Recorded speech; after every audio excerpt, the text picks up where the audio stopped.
CASPR website? Yes. Okay, great. So the NMS CASPR website here at natmatch.com/CASPR is the public-facing resource for CASPR. It has instructions for applicants, programs, and colleges. If you haven't had a chance yet to review the site, I strongly recommend you read through it because it describes how the process works. As college coordinators, I think it'd be worthwhile both looking at the colleges section and the applicants section.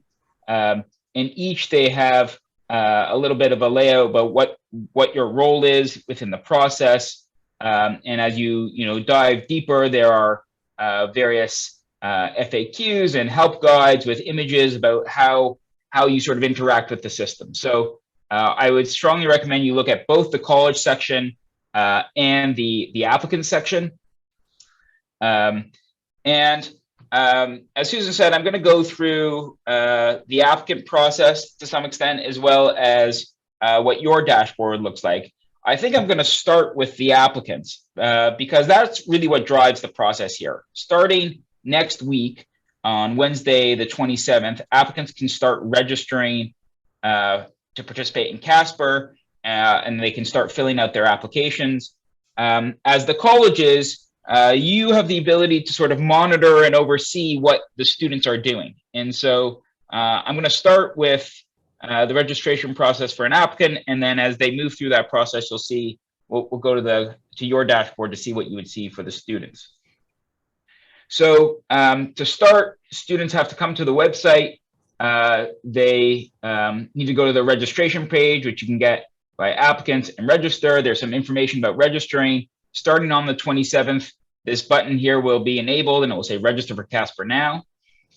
That takes them to the registration page on the NMS match system. They will have to put in an email address, a password,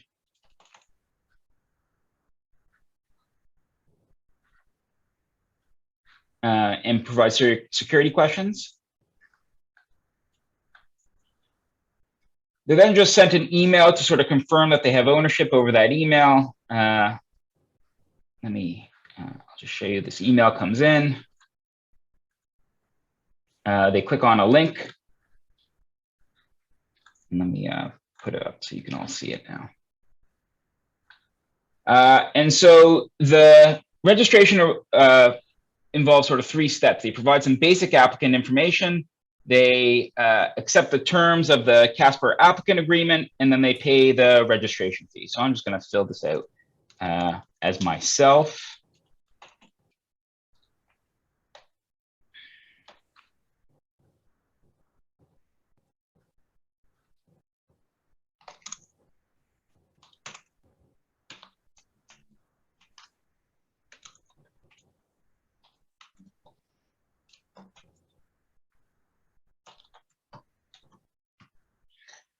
It's important that students put in their Prometric CMS ID. This is required for registration, so they're going to need this to go forward.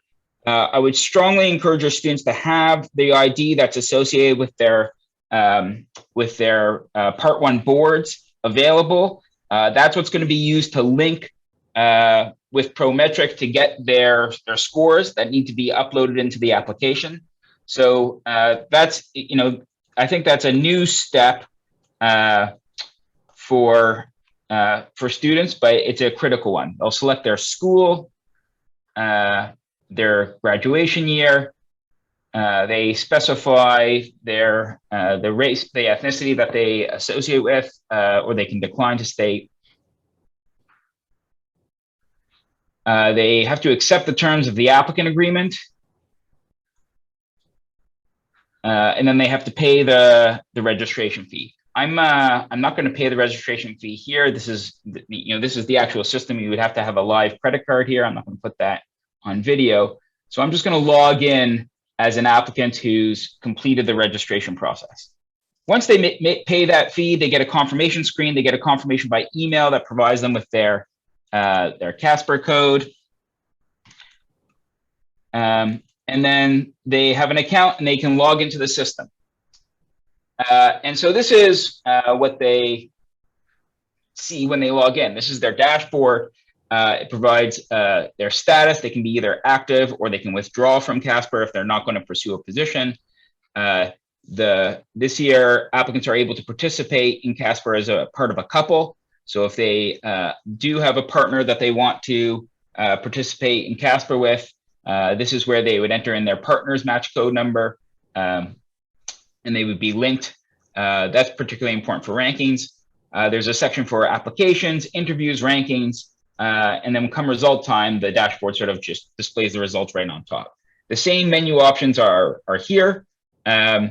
They also, in addition to sort of these key applications, interviews, and rankings, there's also their account section and their profile section. This is where the information they provided when they registered, so that can be updated at any time. For applications, there are sort of 5 different components of the application. There's the applicant information, which includes their personal information, their academic history, their professional accomplishments, a set of document uploads, which we'll go through, reference letters, which we'll talk through. The reference letter process is different than it was in the past.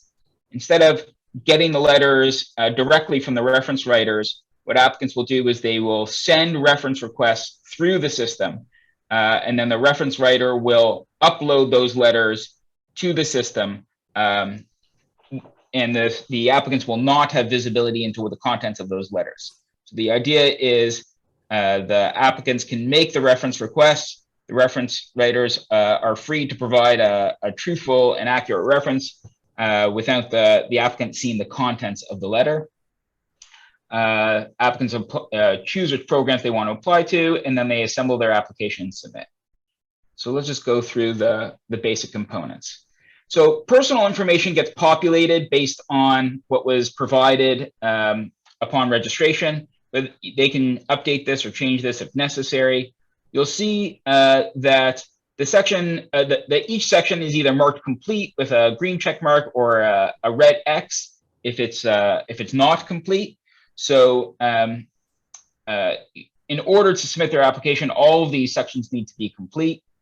So personal information basically starts out as complete because that's what comes in through registration. For academic history, the students have to provide at least one undergraduate educational experience in their DPM school, but they also have the ability to provide a residency or fellowship or a graduate educational experience, and they can provide as many of these educational experiences as they want. So at a minimum, it's one undergraduate and one DPM school experience, but they can add many if their history requires it.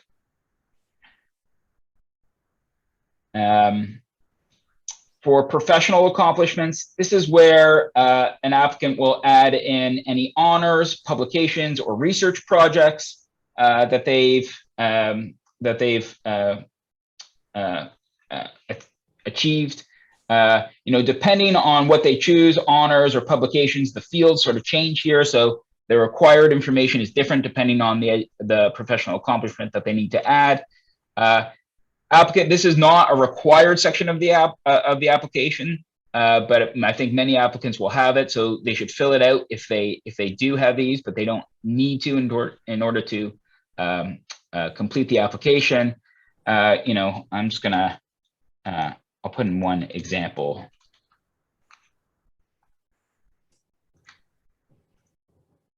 And again, they can add in as many of these entries as they want. They can edit them, delete them as they need to.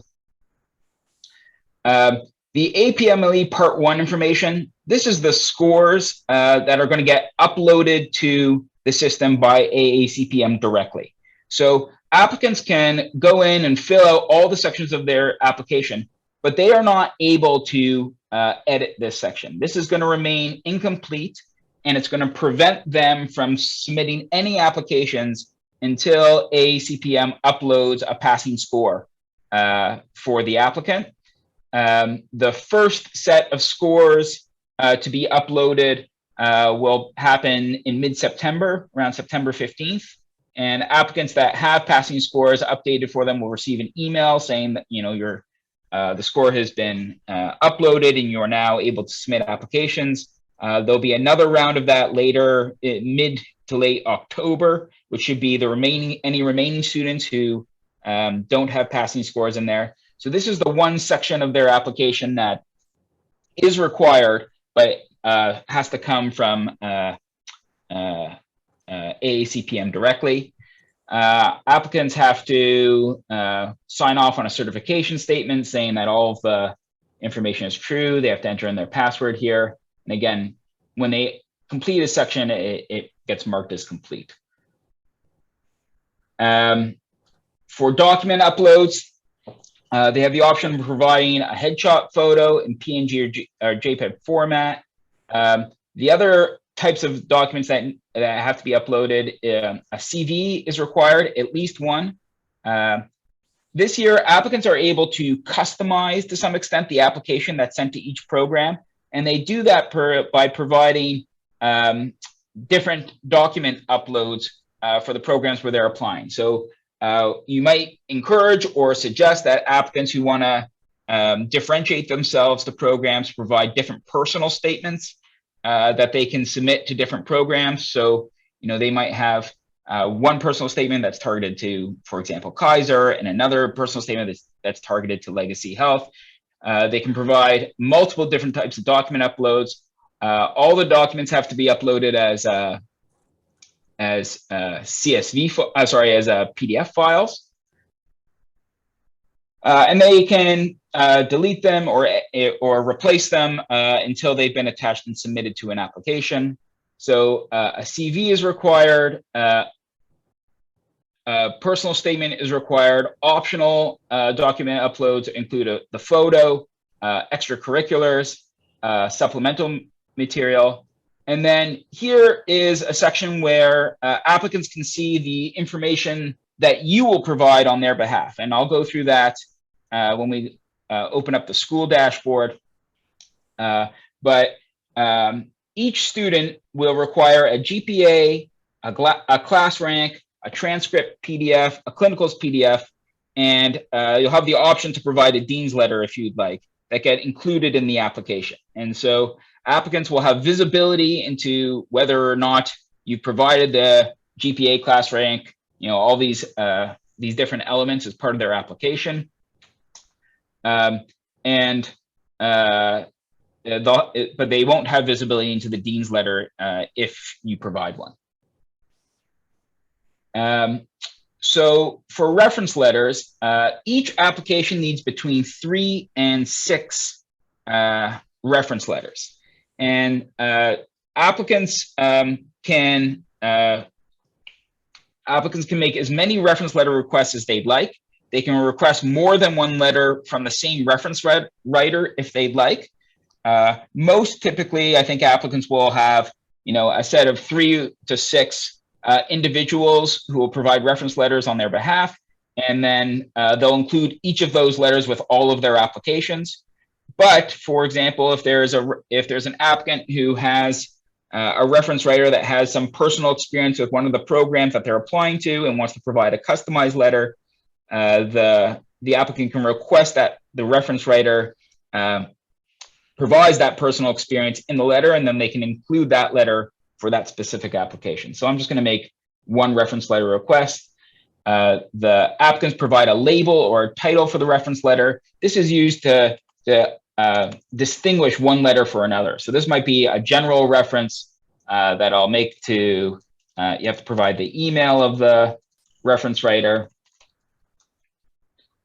The applicant, oops, sorry, this is the name, my mistake.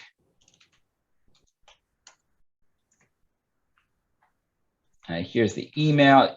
The applicant can provide a personal note.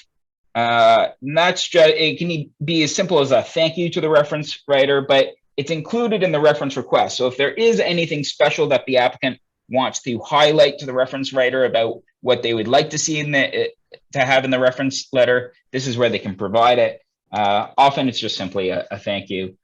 The applicants waive their right to access the letter. And so then they make these requests, and they can make as many as they like. They can see the status of the request, so they can see whether So in this case, the letter's been requested. When the reference writer accepts the request, this will be changed to accepted. And then when the letter is provided, it will turn green, and the applicant will see that the reference letter has been received.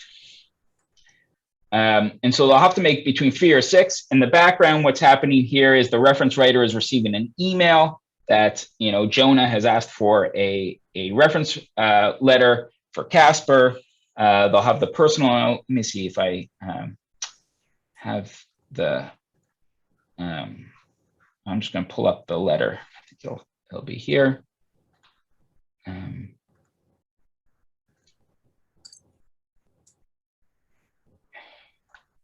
So the reference writer has to accept the letter, then they get access to their own dashboard where they can see a list of applicants who have requested reference letters from them, and then they can upload their reference letter as a PDF document. Again, here's the label that the applicant provided and the personal note as well. Let me pull back down.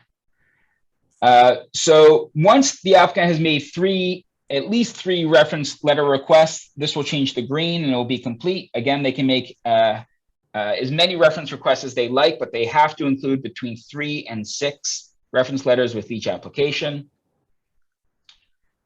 The programs can then, the applicant can then select which program they want to apply to.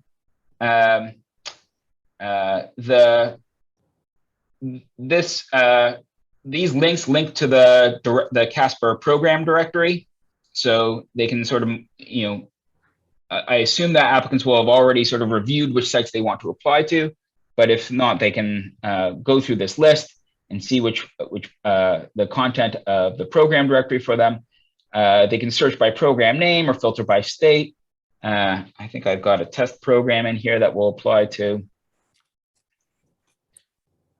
So once they can select multiple programs that they want to apply to. This connects them to their pending list. So once they've selected their programs, or they can remove them if they want, they'll review their pending application. So here I have 2 applications. Now, in order to submit the applications, you have to go through the process of assembling them. And what that means is you have to specify which documents and reference letters are you going to include in the application. So, you know, if I had multiple personal statements, I could select which personal statement I want to include. If I had different versions of extracurriculars, or if there was specific supplemental material that a program wanted to include, I could upload that document and specify which document I want to include with this application. This is going to this specific, you know, test program in this case. Similarly, if they had, you know, 10 reference letters, they could specify which letters they want to include with this specific application. And if the program's offering multiple tracks, the applicant can say, I'm interested in either the PMSR or the PMSR and RRA track when they're assembling their application. Once they make those selections, they click submit their application, and the application will be submitted. Let me just log in as a different applicant that has some submitted applications, so you can see what that looks like. So here on the dashboard for this other applicant, you'll see they have 1 submitted application. All of the sections are green here. So presumably this will happen sometime in September. They'll be able to start seeing this because by that time they'll have their part 1 information is populated. Here it will show the result pass and the number of attempts. You know, could be 1, could be however many it's taken. And then on the application submission section, so this is a submitted application. It says that a reference letter has not been received. So what we've done is we've separated submission of the application from when the external documents, whether it be reference letters or even your school documents, have been uploaded to the application. So in this case, let's look at this application. Here's the application form that the submitted. This is an example of what the application would look like. It provides a list of the references that should be included with the application. The school information that you will have submitted will be attached to the application. In this case, the references, when they come in, will update the application. And so as soon as a reference letter gets updated, whether the application is submitted or not, the application will be updated and will be included and available to the program. So I'm going to ask you to just hold questions for a moment, and I'm just going to log in quickly as a school so you can see what it looks like on your end.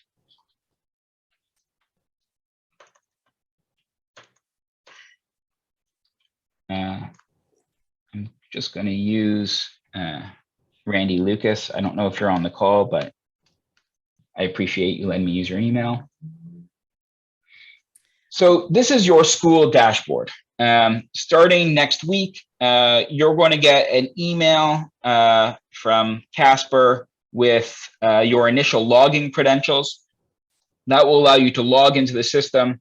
You know, depending on how early you do it on the 27th, you may log in, you'll see, 0 applicants from your school are registered. But, as your applicants start to register, you'll start to see this updated. So on your dashboard, it really just provides you access to a list of students, but you also can update your account. So you're going to be pre-assigned a password to get into the system. You're welcome to change that password to one of your choosing. I would also suggest you set up security questions that just helps us validate your identity in case we need to reset your account or help you over the phone. It has some information about the school in the profile, the contact name, your contact phone numbers if you need them. So just make sure that this information is up to date. It's been pre-populated from what we've got from AACPM, but you're welcome to make those updates. So for the key section for you is obviously on the list of your students. And so this will show you a list of all the students from your school who have registered for CASPR. It's updated in real time as the students register. It provides their name, their grad year, which you can sort on, and then it gives you some quick status information. So the school document section, that's what you're going to be responsible for uploading for each of your students. This is the GPA, the class rank, the clinicals, the transcript. You're going to have to make this complete for each of your students. So this just helps you see who you've done this for, who you haven't. This will the applications label will be marked as incomplete until your applicants have submitted at least one application. Once they've started to submit applications, you'll see the number of applications that have been submitted. And then when it comes time to rankings, this label will indicate the number of rankings that they've submitted. And then in the system, in order for the list to be used in the match, it has to be certified. Basically, the applicant has to sign off and say, yes, this is going to be the list I want to be used in the match. And when it's certified, the label will turn green, and this N will change to a Y. So it's Y or N, Y if it's certified, N if it's not certified, and the number is the number of ranks. Now, for each student, if you go into their profile, it's their name, the code number, the grad year. This is where you would provide your information for each student. GPA, you enter in as a number. Class rank, you enter in as their rank, a slash in how many students are in the class. You upload a transcript document as a PDF. You simply just click the button, choose the file from your network, and then upload it. Clinicals the same. Might as well just fill this out for so you can see it all get updated here. Clinicals, you have to provide a document. And then you have to specify whether or not you're providing a dean's letter. If you're not providing a dean's letter, you just simply choose no and press submit. If you are providing it, then you upload the dean's letter. I'll just submit no. So once you've done this, the student's document section changes to complete. The applicants will see that you've provided this information, and if they have any submitted applications at that time, the applications will be updated with the information that you've submitted. This section on application shows you the status of the applicant in completing the application. So the applicant information form was that personal information and the professional accomplishments. That shows you if it's complete, it will be marked as complete. For this applicant, it was still incomplete. References will be marked incomplete until they've made a sufficient number of reference requests. So until they've made at least 3 reference requests. When this is marked as complete, it doesn't necessarily mean that the letters have been received, but what it means is the applicant has made the required number of requests so that they can start submitting applications. And then once they start submitting, this incomplete will change to the number of applications that have been submitted. Similarly for ranks, again, this is just expanded from what was on that initial label. It will show you the number of ranks that are on the student's rank order list and whether or not it has been certified. So that is the fastest run through I can do of the applicant and college sections of the system. Susan, I don't know if you have anything you want to add here, but I'm ready to sort of open up to questions unless you want me to show something else here. No, I think you did a fine job as usual, Jonah, and we will open it up for questions. If you're muted, your microphone, there'll be a little microphone icon, it'll be red and there'll be a line through it. And you can just click and unmute yourself to ask a question. So questions, anyone? This is Debbie. I noticed that our class ranking changed. We used to do the PDF, so it's an entry now. Will that continue in the future? That's the plan. Okay. Okay. I had a couple of questions. So on the student side, when they submit the application, that's not submitted to the program at that time. They get submitted at the deadline at the same time like we did in the past. Is that correct?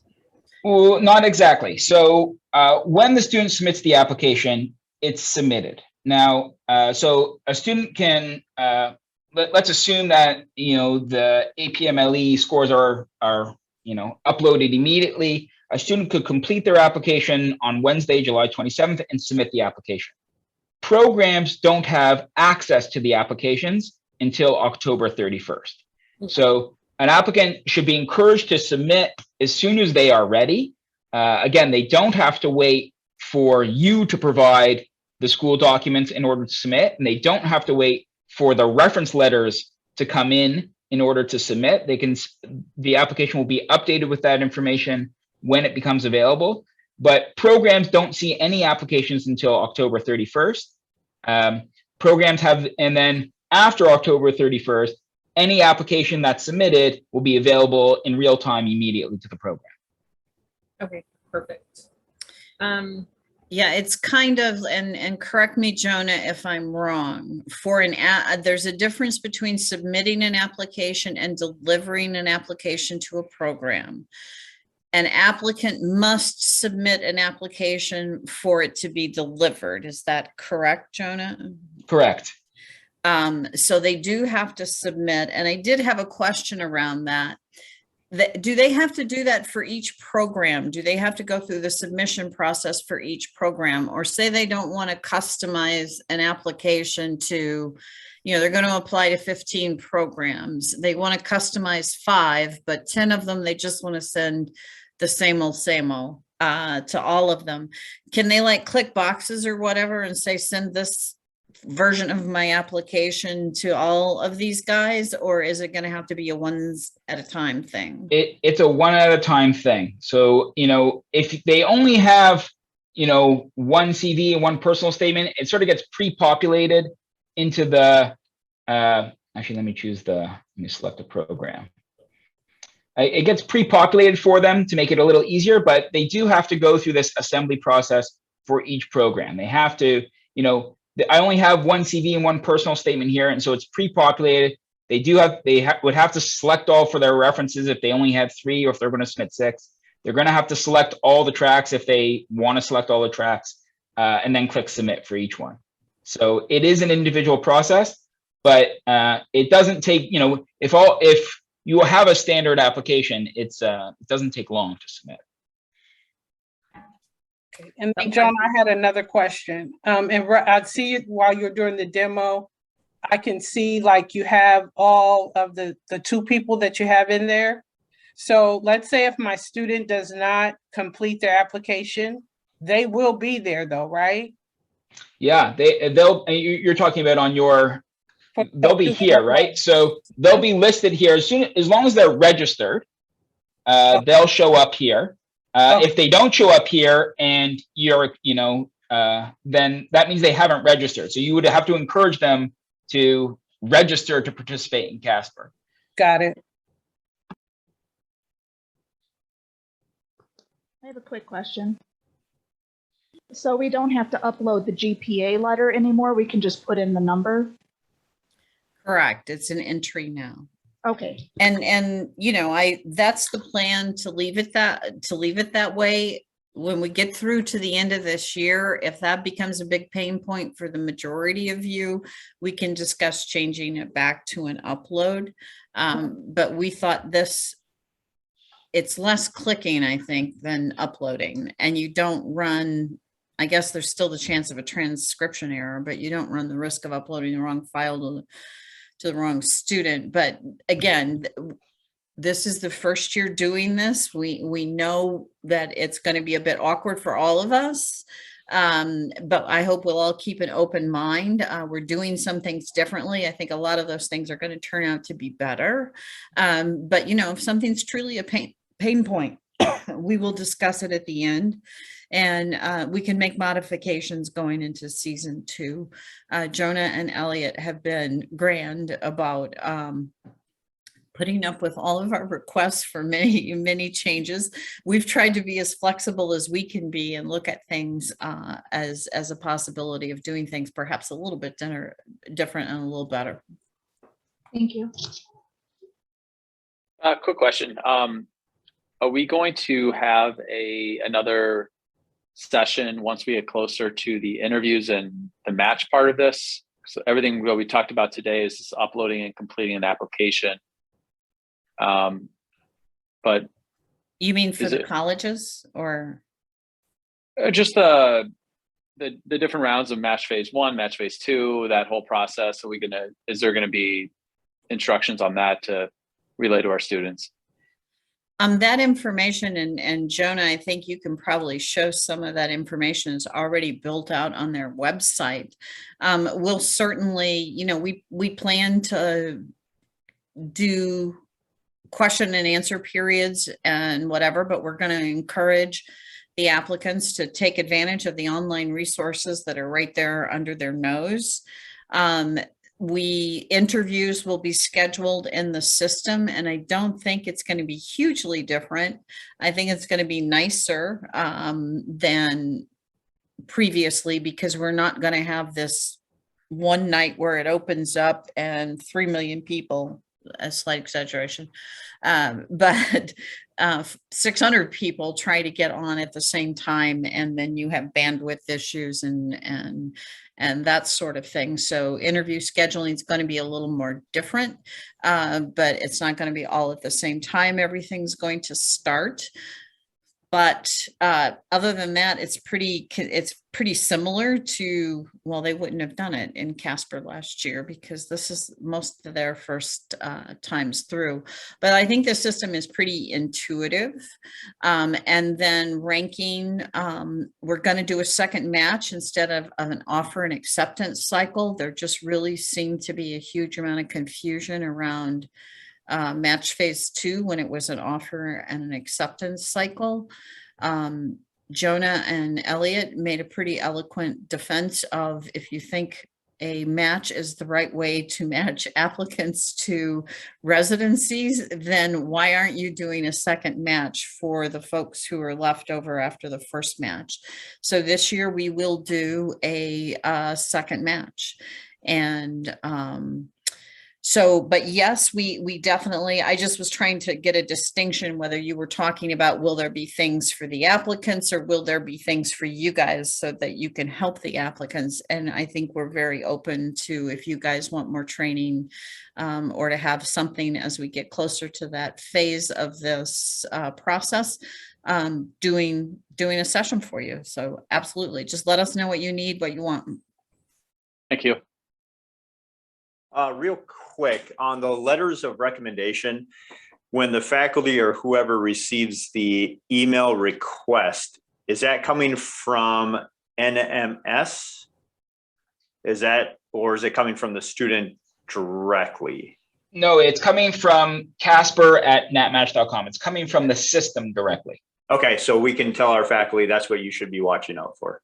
Yeah, and there is as well it's under the applicant section, there is a reference writer guide that describes, that basically gives them instructions about how to manage their references.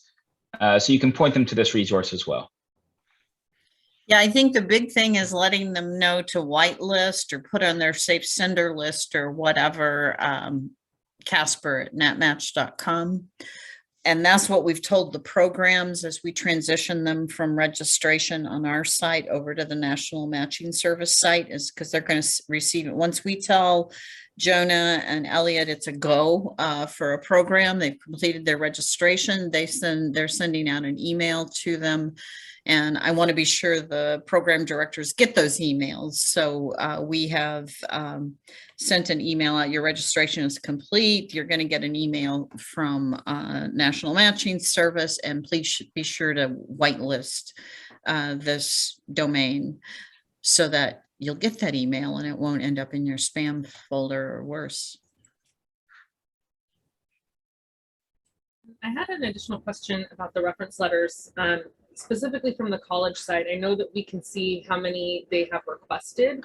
Are we able to then see that they've actually been received?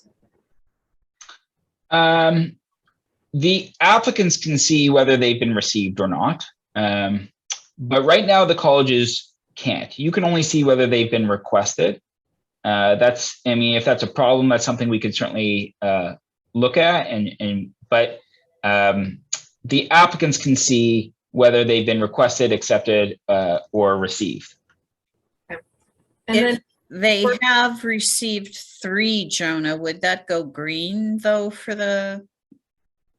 Yeah. So I mean, will it not? Because you were showing that things were like black and green. If black. Oh, on the college side you're talking about. So yeah. Yeah. So as long as the applicant has made 3 requests. Okay. At least 3 requests, this will turn to green and complete. Okay. If they've made 3 requests and none of those letters have come in, this will still show as complete. The applicant can certainly track whether the letters have been accepted and received. And if they are still waiting on letters, they can follow up with the reference writer. But at this time, the colleges don't have visibility into which letters have been received. Okay. I have a question. If I've already received a few letters for students, should I contact the students and tell them to request it through the CASPR site? Yes, absolutely. Okay. I mean, that's I think a big change from the way it worked previously, where applicants would get letters directly from the reference writers.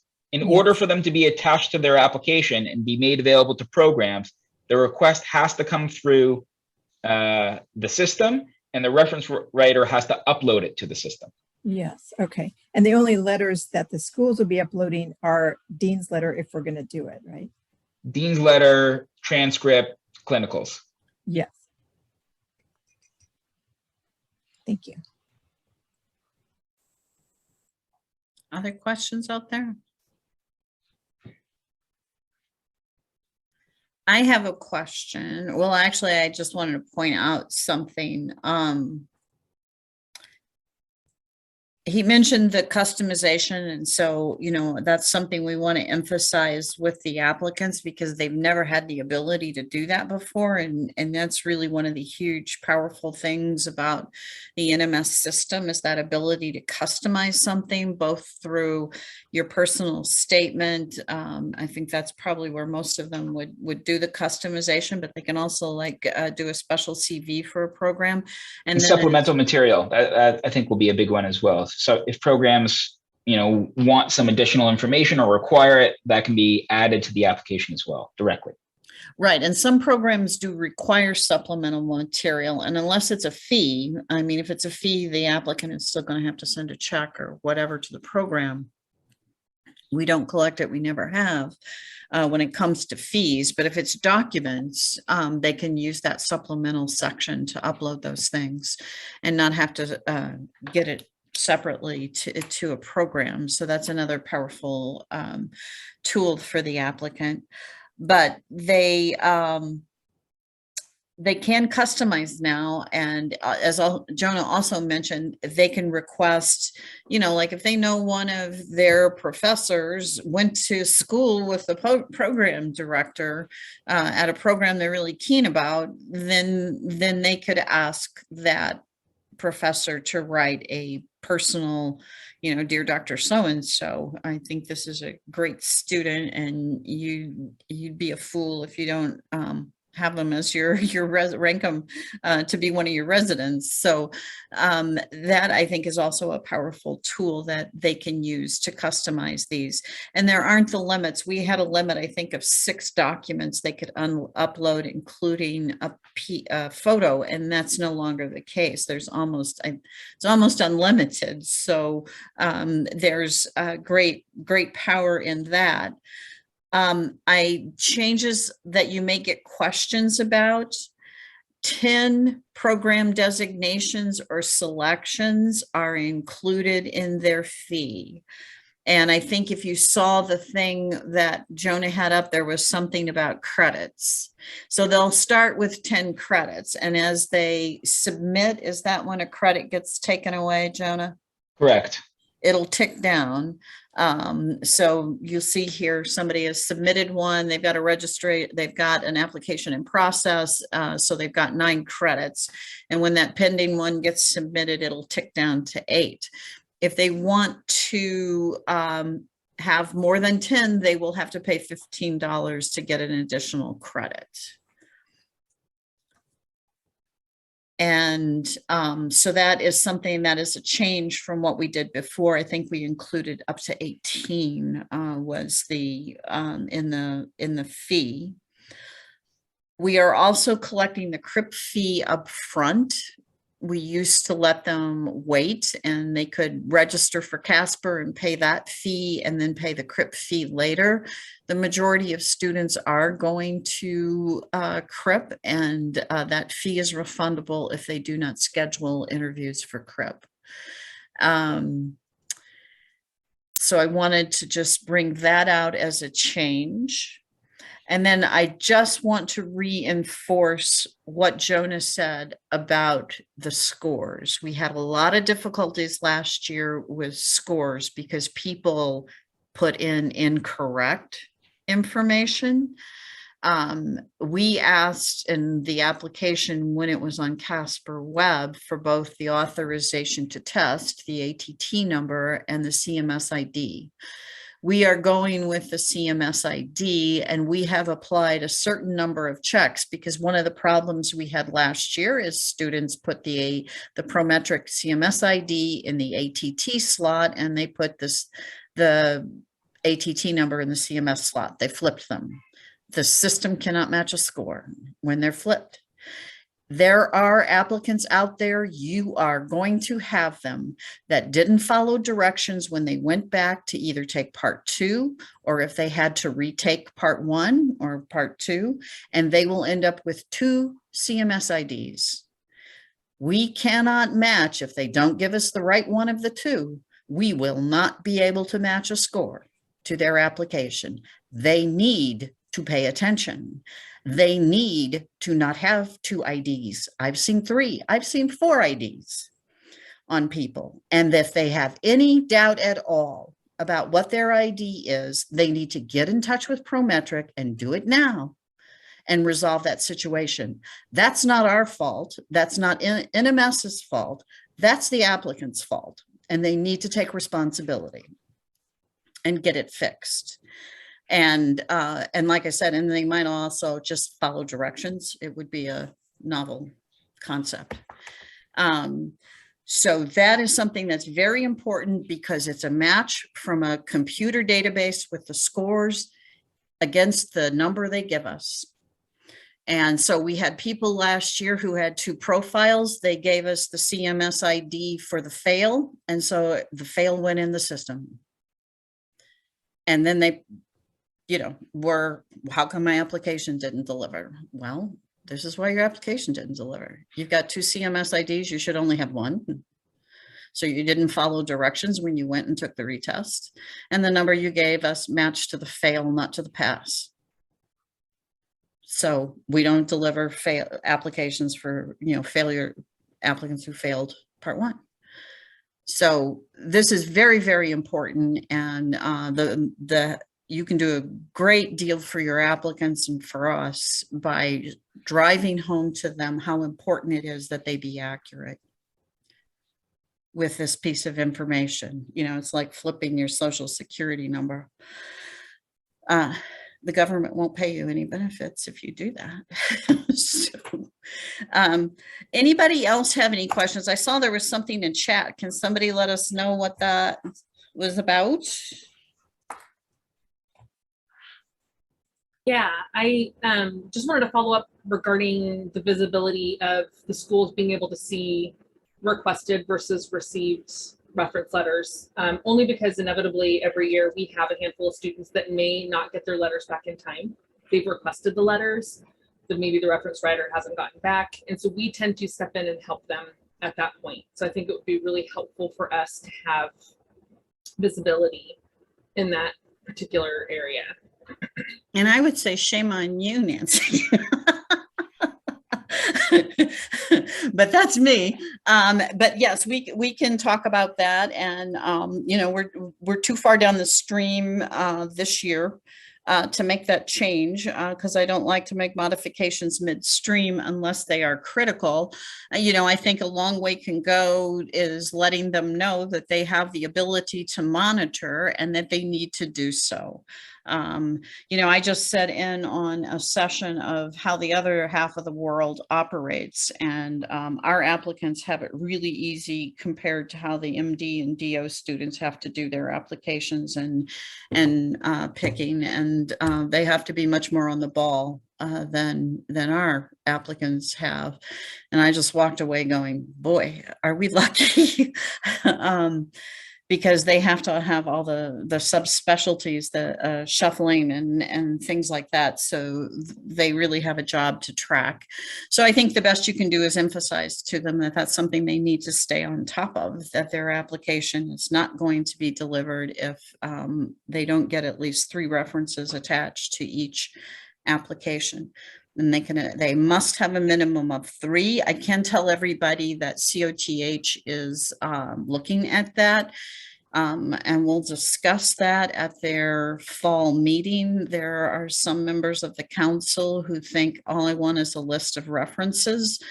And I'll call them if I feel the need to have a reference. Others of them are on the fence about that and definitely want to see letters. And then there's some of them who are saying, well, now that these letters are going to be blinded, they may be of more value.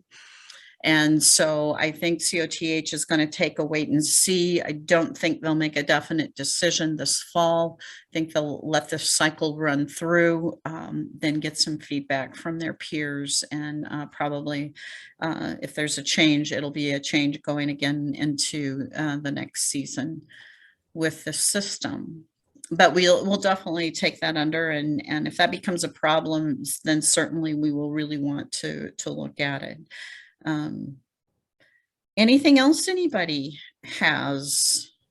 Are we able to make a test student so we can see what the site looks like from the student's point of view? No. I mean, you could register as a student, I guess. Just pay the fee. You would have to pay the fee, but I mean, that would be the only way. You could set yourself up as a student. You likely wouldn't have your board scores uploaded, so you probably wouldn't be able to submit applications, but if you want to do that, Sometimes helps, like, yeah, with helping them through the system, especially it's new to everybody this time. So like again, with the reference letter, sometimes students don't know why their application isn't going through. And we have to kind of walk through with them and look at all the points. Used to be like photo size would be weird. It just kind of helps us walk through it.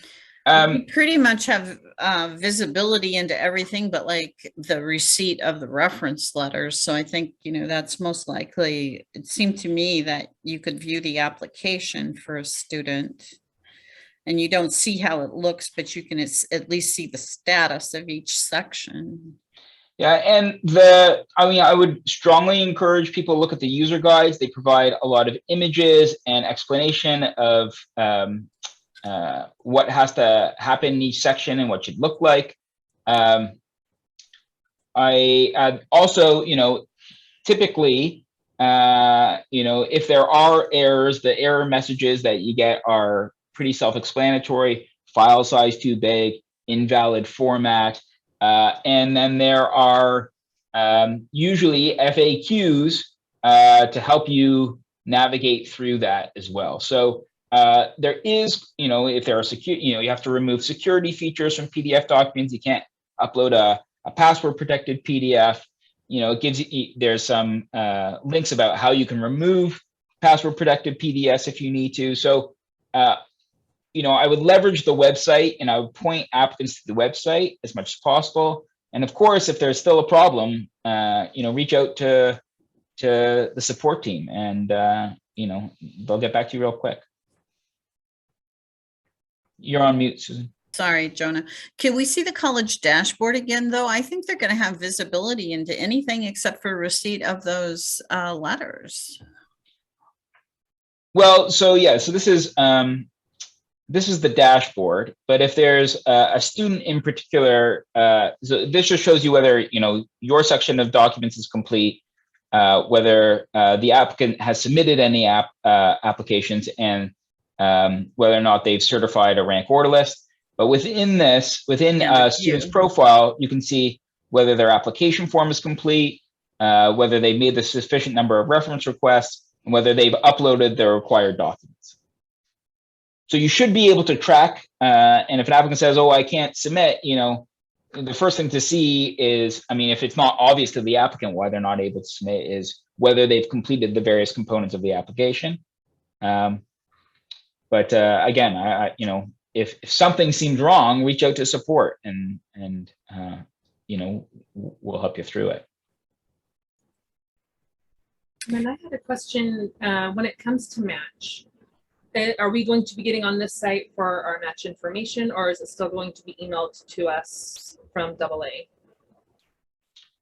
You're going to get match results in two ways. You'll get it emailed to you, and it will be available online. So come match result time, you'll get an email, and then at whatever the time is, 11 a.m., you can log into the site, and on your dashboard, right on your dashboard, will be a link to the same PDF that will be sent to you by email, where you can download the result. I just want to go over, because I had a question from New York about no, actually it was Dr. Tran. Just to go over the changes, you are going to get match status, meaning whether one of your students is matched or unmatched on the Thursday before match week Monday. That will be March 9th this year, I believe. And on that Thursday, that's the students are going to find out if they're matched or unmatched, and you'll be able to see that. And that will be the kickoff for the second match, and we're still calling that MP2. It's match phase 2. It's just that the phase this time is a second match instead of a offer and acceptance cycle. And that's going to give folks the weekends to contact each other, interview, that kind of thing. On Thursday afternoon, the day before match week Friday, or match day, as it's referred to, the colleges and the programs are going to get full match results. And by full match results, that means names are going to be attached. You as a college are going to know where an applicant is going to, you know, which residency they've matched with.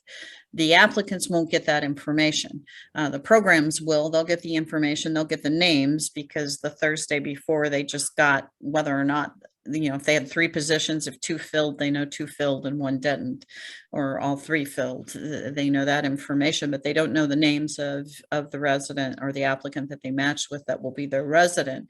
But they will get that the Thursday afternoon before. And I think that we started doing that within the last couple of years. I think that's a little easier for you because you don't have that mad scramble Friday morning. You can actually start Thursday afternoon on preparing things for the match day celebrations.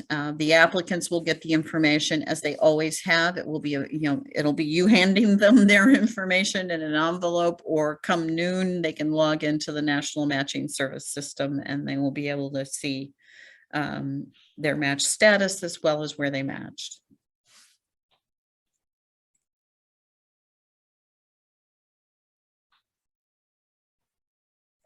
Anything else?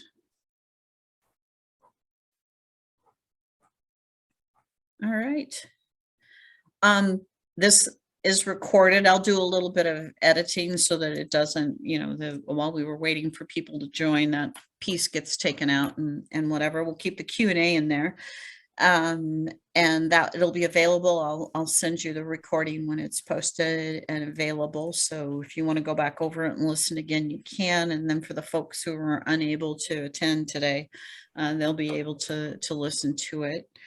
And let us know if you want to do this again. We'll do this again.